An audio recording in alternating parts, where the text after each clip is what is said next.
ઓછા સમયની અંદર તૈયારી કરી શું તમને પણ સારું પરિણામ જોઈએ છે? તો આ 3 બાબતને ચોક્કસથી અપનાવજો. પહેલો છે કે જ્યારે આપણે વાંચવા બેસીએ છીએ ત્યારે આપણી આજુબાજુ કોઈ પણ પ્રકારનું ડિસ્ટર્બન્સ ન હોવું જોઈએ અને મોબાઈલ ન રાખવો જોઈએ. મોબાઈલ પાસે રાખીએ છીએ ને એક નોટિફિકેશન જોઈએ છે એનામાં આપણે કેટલીય રીલ્સ જોવા માંડી જઈએ છીએ અને આપણો સમય કેટલોય જતો રહે છે આપણને પણ ખબર નથી હોતી.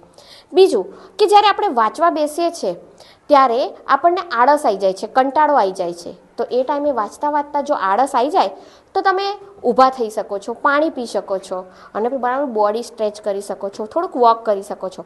આ રીતે જો 5 મિનિટ બ્રેક લઈ અને પછી તમે જો વાંચવા બેસશો તો તમે ચોક્કસથી તેનામાં ધ્યાન લગાવી શકશો. ત્રીજો ફોર્મ્યુલા છે જે આપણે જોઈએ કે જ્યારે વિદ્યાર્થીઓ વાંચવા બેસે છે ત્યારે કોઈ પણ પ્રકારનો ટાર્ગેટ નથી કરતા.